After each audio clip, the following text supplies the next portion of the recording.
एक और बड़ी खबर है, रूस की फौज में शामिल हुए कई नए सुखोई 57 फाइटर जेट। सैंक्शंस के बावजूद रूस ने टारगेट पूरा किया है। 5th generation multi role fighter jet है सुखोई 57। आर्टिफिशियल इंटेलिजेंस से लैस है। देखिए, देखने में कितना बड़ा विनाशक योद्धा लगता है। ये है सुखोई 57 जिसको हम आपको दिखा रहे हैं। 5th generation multi role fighter jet है, हर तरह के मौसम में उड़ने में सक्षम। और सुखोई 57 जो कि सुखोई सीरीज का एडवांस्ड फाइटर जेट, ये तस्वीर है सुखोई 57 की जो तमाम तरह के सैंक्शंस के बावजूद रूस ने बना लिया है और उसको अब उसने अपना टारगेट पूरा करते हुए अपनी एयरफोर्स में शामिल किया है इसको। एक और बड़ी खबर, यूक्रेन को ब्रिटेन देगा सी किंग हेलीकॉप्टर्स। सर्च और रेस्क्यू में काम आएंगे सी किंग हेलीकॉप्टर्स। यूक्रेनी फौज के 10 लोगों की हेलीकॉप्टर की ट्रेनिंग पूरी हो चुकी है।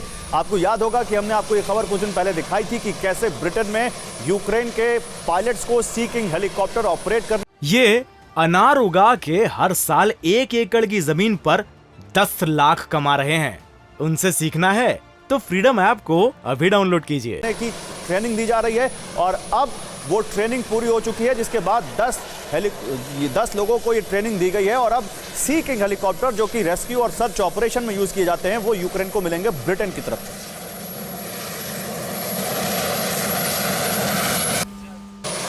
और एक और बड़ी खबर देखिए, रूस ने एक ही अटैक में उड़ा दिया है यूक्रेन का टैंक। रूस का यूक्रेनी टैंक पर ड्रोन से अटैक। रूस के हमले में 5 यूक्रेनी सैनिक मारे गए।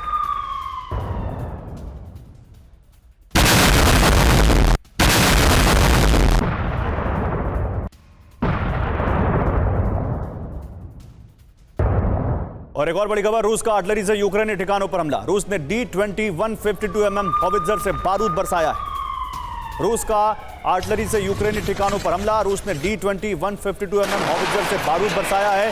यूक्रेन के कई ठिकानों को तबाह करने का दावा किया है यूक्रेन ने। यूक्रेन के ठिकानों पर अटैक करने का दावा किया रूस ने। और देखिए एक और बड़ी खबर, रूस ने यूक्रेन के कई शहरों में बड़े हमले किए हैं। खरसोन और खार्किव में रूस ने बरसाई हैं दर्जनों मिसाइलें। रूस के हमले में कई घर पूरी तरह तबाह हो गए। पूरे यूक्रेन में लगातार बज रहे हैं रेड सायरन। वही आपको दिखाते हैं कि किस तरह से रशिया एक के बाद एक लगातार स्ट्राइक कर रहा है यूक्रेन के कई बड़े शहरों में। यूक्रेन में रूस का बहुत बड़ा अटैक। आइए आपको ग्राफिक्स के जरिए दिखाते हैं किस तरह से यहां पर अटैक कर रहा है रूस। यूक्रेन में रूस का बहुत बड़ा अटैक। रूस ने खरसोन और खार्किव में ताबड़तोड़ मिसाइल से हमला किया है। रूस की मिसाइल्स कई रिहायशी इलाकों में आकर गिरी हैं। खार्किव के गवर्नर ने कहा है कि कई इमारतों को नुकसान पहुंचा है। रूस ने खरसोन में रिहायशी इलाकों पर करीब 50 मिसाइल्स दागी हैं। रूस ने खरसोन के मैटरनिटी हॉस्पिटल पर भी मिसाइल दागी है। बुधवार को पूरे यूक्रेन समेत क्रीमिया में भी एयर रेड अलर्ट सुनाई दिया है। तो देखिए, ये जो जानकारी है ये बता रही है कि रूस लगातार यहां पर यूक्रेन को निशाना बना रहा है। आशीष, इस बारे में क्या जानकारी है? आप अभी भी यूक्रेन से आए हैं। अभी भी ये जो एयर रेड सायरन है, जिस तरह से लगातार कभी हाँ कभी ना यूक्रेन की तरफ से रूस की तरफ से यूक्रेन पर अटैक हो रहे हैं, यूक्रेन ने इन 10 महीनों में क्या सीखा है और कितना तैयार है इस तरह के अटैक्स के लिए यूक्रेन?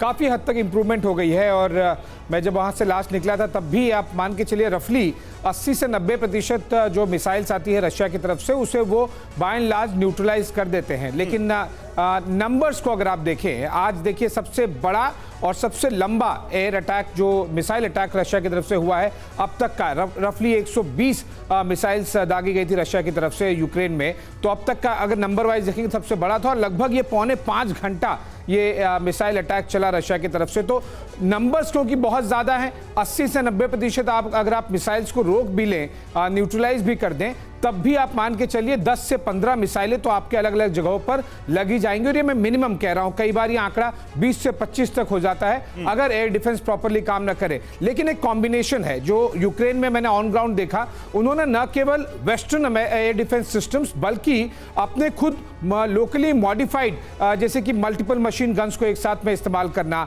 पोजीशनिंग इस तरह से करना कि आप मशीन गन से एक कोशिश जरूर कर सके, कम से कम अटेम्प्ट कर सके कि आप आती हुई मिसाइल मिसाइल को, बहुत तेजी से जाती हुई मिसाइल को अगर आप 5000 गोलियों में से एक से भी आप न्यूट्रलाइज कर दें तो ये बड़ी सक्सेस होती है, जिसकी तस्वीरें भी हम लगातार देखते रहते हैं। तो मॉडिफाई बहुत किया है, रेजिलियंस बहुत आया है यूक्रेन की तरफ से। तो काफी हद तक उन्होंने सीख लिया है किस तरह से रशियन मिसाइल अटैक को न्यूट्रलाइज किया जाए। लेकिन क्योंकि नंबर बहुत ज्यादा होता है और एक फ्रीक्वेंसी 8 से 12 दिनों की होती है, तो डैमेज रशिया की तरफ से भी काफी ज्यादा किया जाता है, न केवल कीव में बल्कि अलग अलग इलाकों में, स्पेसिफिकली खेरसोन, खार्किव और ओडेसा में। ठीक है, बढ़िया जानकारी दी आपने। ये अनार उगा के हर साल 1 एकड़ की जमीन पर 10 लाख कमा रहे हैं। उनसे सीखना है तो फ्रीडम ऐप को अभी डाउनलोड कीजिए।